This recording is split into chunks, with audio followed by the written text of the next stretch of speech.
Deuteronomy 33:29. Happy art thou, O Israel, who is like unto thee, O people saved by Yahweh, the shield of thy help, and who is the sword of thy excellency. And thy enemies shall be found liars unto thee, and thou shalt tread upon their high places. Call halal Yahweh B'Shem Nawashai B'Shem Wakakwadash.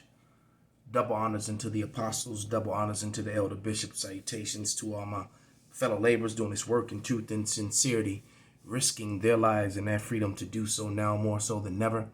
To the scattered elect that are scattered around the four corners of the earth, among the heathens that look like the heathens, the Israelite foreigners, the speckled birds, and to the Akwath that are listening and learning, to you I say Shalom.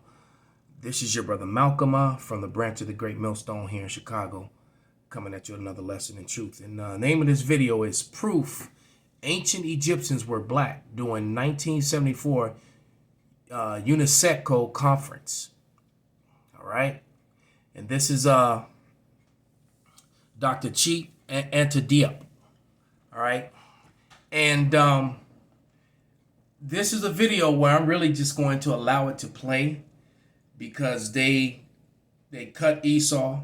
They prove Esau to be a liar, to be a racist, hateful deceiver that he is, and how he just completely tried, they tried to whitewash history. And I don't know what made them think that they'd be able to hide this forever. Okay?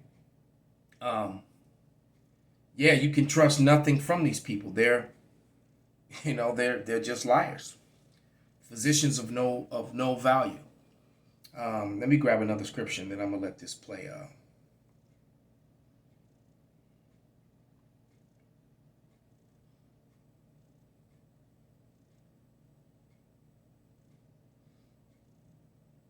I was going to grab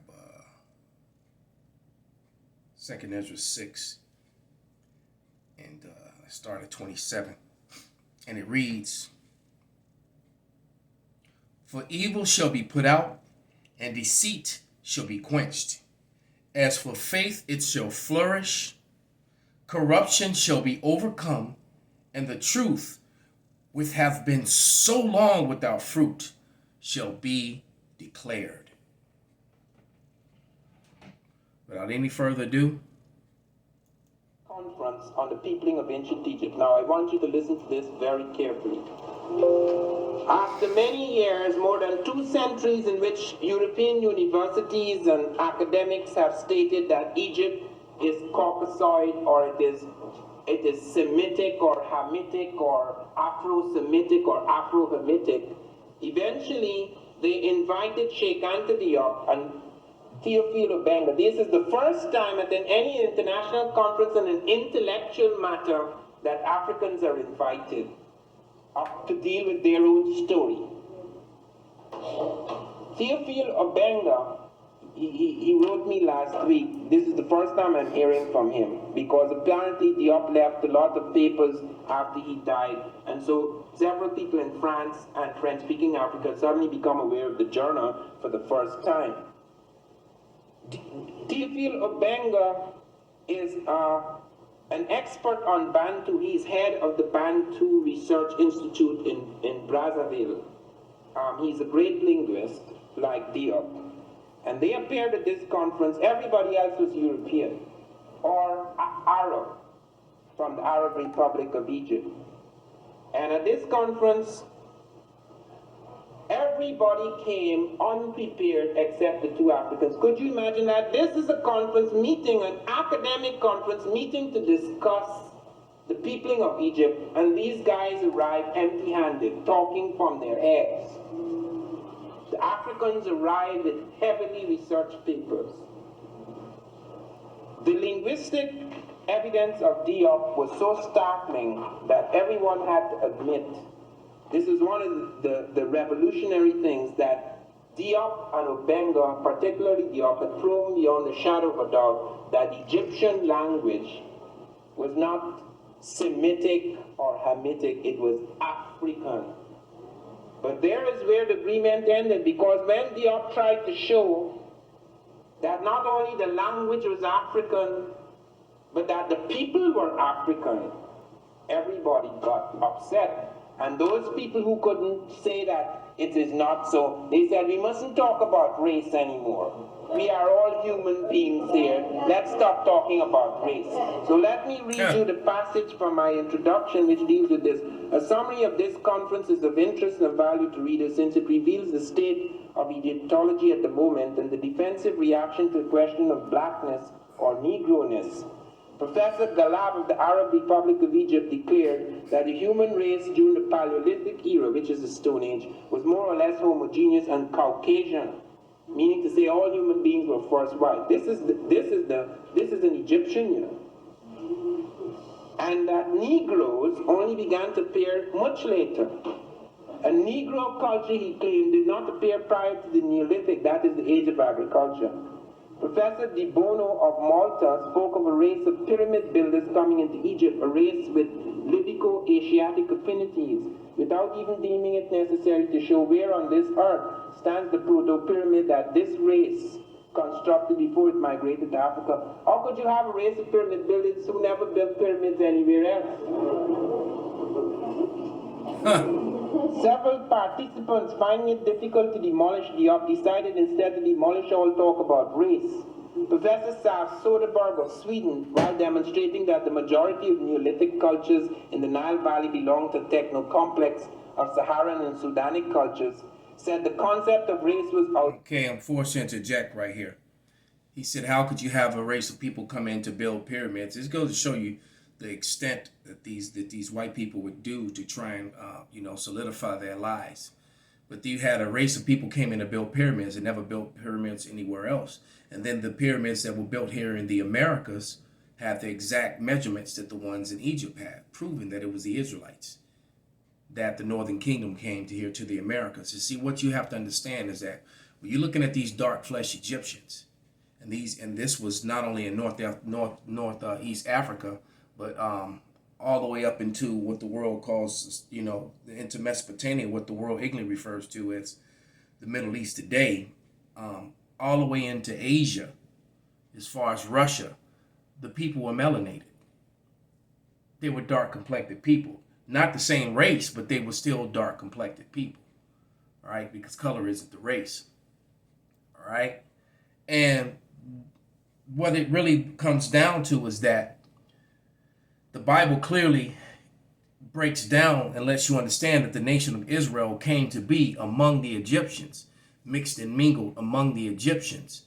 The Bible tells you that certain Israelites were mistaken for Egyptians. Even the Israelites themselves at one time, when they were burying some of their dead, were mistaken for Egyptians by other dark people. Moses was mistaken for an Egyptian. Paul was mistaken for an Egyptian. Who the world ignorantly calls Jesus Christ, he, his mother, and his father hid among the Egyptians. All right. So this was all to solidify, to try to support the lie, the deception of the 1948ers, of the small hatters. All right, because this proves that this evidence right here simply proves that they are not the people. All right, they just opened up a tomb just a couple years ago, and all the images were like the ones you're looking at on the wall, and it was a 5,000-year-old tomb that had never been touched. So you have to ask yourself, where is Benjamin Netanyahu? Where is he and his people in this? They weren't there. They didn't come until after Ptolemy took over, which was came out of which was one of Alexander's generals. All right, that's when the so-called white people actually took over, Egypt, and started dressing as the Egyptians, and just the same way that they became Australians, that they became Americans, that they became Britons, that they became Irish and Dutch. They became anything and everything they could do to not be identified as Esau, Edom. All right, because Esau, Edom is cursed in the Bible, and this is just the time of their exposure. All right, and they simply are being made naked. Let me grab one quick scripture with Jeremiah 14:2, which describes the tribe of Judah. It describes their flesh, not the gates, as someone ignorantly said once. But this is Jeremiah 14:2, and it reads, Judah mourneth, and the gates thereof languish, meaning they have no leadership. All right. They are black unto the ground, and the cry of Jerusalem is gone up. All right. And once again, once you look up that word black in the Hebrew, because every word in the Bible is numbered. All right. It's either going to be H, whatever the number is for the Hebrew, or G, whatever the number is for the Greek. And that word there was kadar, which means dark skin. So it was literally talking about their skin. Lamentations 4:8, is talking about their skin, their appearance. It says they're blacker than a coal. All right? Than a coal. You know what a piece of coal looks like? Meaning that they were just dark fleshed. All right? So let's let them continue. Molded and should now be abandoned. After he showed that the technology of the early Egyptians is Sudanic and Saharan, which is African, he said, don't talk about race. Race is outmoded, must be abandoned. Professor Vorkut of France, insisting that there was no way to tell how many of the Egyptians were white and how many were black, felt the evidence nevertheless showed that Egypt at least was African in its way of writing, its culture, and its way of thinking. Now just imagine that. You can't tell how many white people are there, yet everything they're doing is African. In other words, they're white Africans. These white Africans, their language, you said, is African. Their culture is African. Their science is African. And yet you can't tell whether they're white or black. Professor Shinny of Canada said that Herodotus and all the Greeks and Romans who called Egyptians black were merely being subjective like Dr. Diop.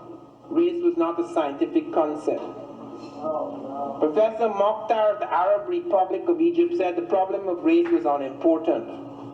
Professor Abdullah of the Sudan, after chiding Diop for adopting an Africanist approach to this problem, went on boldly to assert that Egyptian language belonged to the family of Proto-Semitic languages and that there was abundant evidence to prove it. He had not come to the conference, however, with his abundant evidence. This, in fact, was one of the remarkable revelations of this international conference. In its final report, UNESCO pointed out, quote, listen to this, although the preparatory working paper set out by UNESCO gave particulars of what was desired, not all participants had prepared communications comparable with the painstakingly researched contributions of Professor Sheikh Anta Diop and Obenga. The Africans at last had done their homework, and those theses, which had once seemed formidable, now shook with the fragility of leaves and the new intellectual wind blowing from the continent.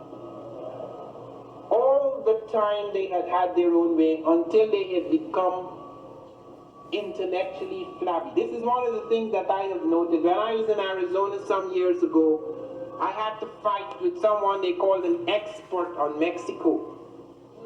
And when I opened up on this guy, I realized that I wasn't fighting an equal, that he couldn't fight because he'd never fought in his life. We have to fight. We have to fight for every inch of ground. Nothing is yielded to us without a struggle. But they always took it for granted, as my mother used to say, they're born with golden spoons in their mouths. And so when at last he met a fighter, he couldn't fight. When I started on him, I suddenly realized, I said, animals, when they fight like apes, etc., when they're about to overpower you completely and they realize that you are losing, the ape pulls back. Man doesn't usually pull back. And there is something Christian in me which said, you got him on the ground now, let him go. And there's something devilish in me that said, let him go, my foot. He has trampled us for said. These are the kinds of men who have destroyed us for centuries. They are still destroying us out. Those were Japhetic images you were just looking at on those vases. These right here. Those are Japhetic images. The time has come to kick these people when the knowledge arises.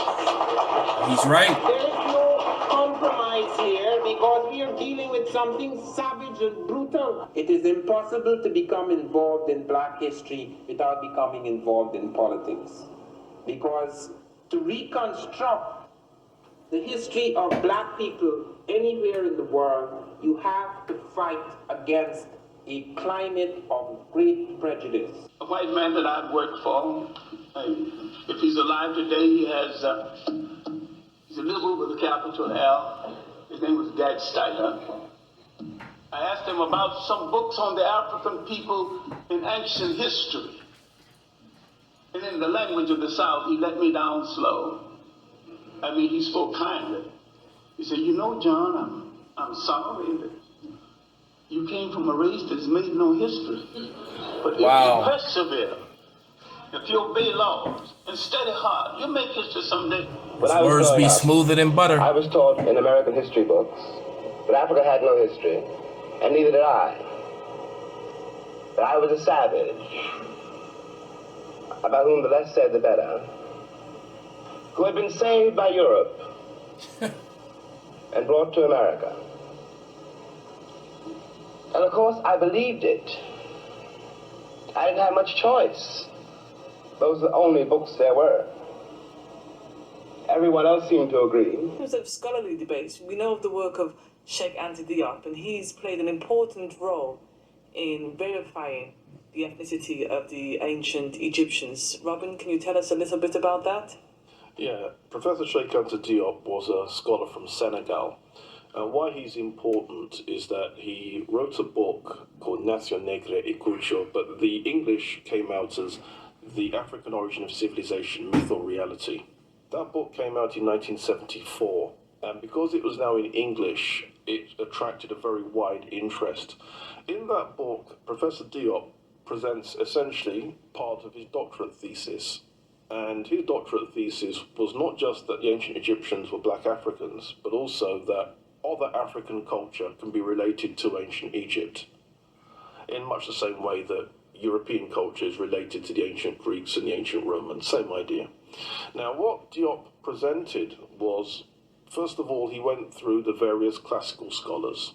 Now, the classical scholars are the ancient Greeks, the ancient Romans, and he presented 10 examples where they described the ancient Egyptians. And then if you go through some of the examples, there's an ancient European scholar called Herodotus, who was an ancient Greek scholar. He said the ancient Egyptians had black skins and woolly hair. Now, we believe Herodotus was an Israelite, all right, because they completely ignore the fact that, that Negroes, so-called Negroes, Israelites, were among the Romans and the Greeks. And most of their greatest thinkers were actually Israelites and not Caucasian Greeks and Romans, converts, because they really were Esau, Edom, newly converted to Greek, and then from there to Rome. All right. Lucian says that the ancient Egyptians were too black, then describes them as having thick lips and bandy legs. Yeah, so they discredit all their own scholars, their own people, that were eyewitnesses to the different accounts, which is why in Snowden's book, Blacks in Antiquity, he makes that statement about how relics like the one on the cover of this book by Dr. Diop are more important than the written word, because the relics tell a story where the word tells lies. Their written word tells lies. Other scholars, Diodorus Siculus, suggested that the Egyptians actually descended from the people of what we would now call the Sudan. And when we examine our 10 scholars... The Egyptians are descendants of Ham, all right? They're Hamitic. Ham had 4 sons, all right? And the Egyptians were Mizraim, one of Ham's 4 sons. They paint quite a detailed picture of what did the ancient Egyptians look like. Then Professor Diop went in search of positive proof, and what he did was he had access to a series of mummies that were excavated by a gentleman called Mariette. Listen closely. And the Mariette excavation mummies, Diop removed elements of mummy skin and had that skin examined. Essentially what he was looking for was the evidence of a high quantity of melanin or the absence of a high quantity of melanin. And that way we could work out, are we dealing with Negro skin or non-Negro skin? Diop suggested that all the mummies found at the Marietta excavations, all of them had Negro skin. Cut. The next thing then was UNESCO commissioned something called the General History of Africa. That took place in 1974. Now, the big stick... Now, remember at this meeting, when they got put on front, when their lies were uncovered, they started talking about we're all humans. Let's not talk about race. All right? Which is typical. Same thing happens now when the truth comes out. Well, we're all God's creation. We're all God's people. No, we're not. Only the Israelites are God's people. Not even the other dark flesh. Not even the other melanated people are God's people. Only the Israelites. The key point was going to be, where is ancient Egypt going to fit into these volumes, the General History of Africa? So they called the debate, and the debate was called the Cairo Symposium. And at that debate, 2 scholars presented a case These two. that the ancient Egyptians were Africans, and 18 scholars presented a case that the ancient Egyptians were Europeans, Asians, not Africans. And they did become Edomites, so-called Europeans, but that's only after the conquering of Alexander of Macedon, who the world calls Alexander the Great, who is definitely an Edomite, so was the bulk of his armies, right? And he set up one of his generals over the melanated dark Egyptians, all right? So they take history from that time, you know, and try to make it as if they were there all along. The 2 scholars, Professor Sheikh Anta Diop and Theophile Benga, won the argument. And if you read the General History of Africa, Volume 2, the debate is in there, and it's really, really funny. Just watching 2 people slaughter 18. Must have been very embarrassing for them. It's been so embarrassing that one would have... And there was the Edomite woman, that Job 27:15. She was interviewing him. As a matter of fact, let's grab that.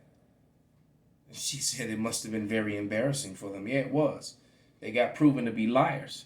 And he said the fragility of the whiteness, the fragility of their whiteness was on display. This is Job 27:15, and it reads, "Those that remain of him shall be buried in death, and his widows shall not weep." Everyone's tired of Esau, Edom, including his own women. Expected that to be sort of common knowledge and someone to do a documentary about it and so on. But for obvious reasons, none of this has happened. I guess that's our job to do. Indeed. She said, I guess that's our job to do. What? To put them on blast. History is a set of lies agreed upon. Napoleon Bonaparte, a bona fide Edomite. This is Jeremiah 49:10, and it reads, "But I have made Salakia. But I have made Esau bare. I have uncovered his secret places, and he shall not be able to hide himself. His seed is spoiled, and his brethren, and his neighbors, and he is not." All right. Also, before I check out, I just want to let everyone know that Malcolm and GMS Maccabean Spirit both have strikes on them. And so, you know, there'll be no videos put up on those for a while. So with that, all praises, glory, and honor be unto Yahweh, by Shem, Shai, by Hashem, Rakak, Wadash, Wa, Abba, Babal, Kwam, Yasharallah, and Shalom.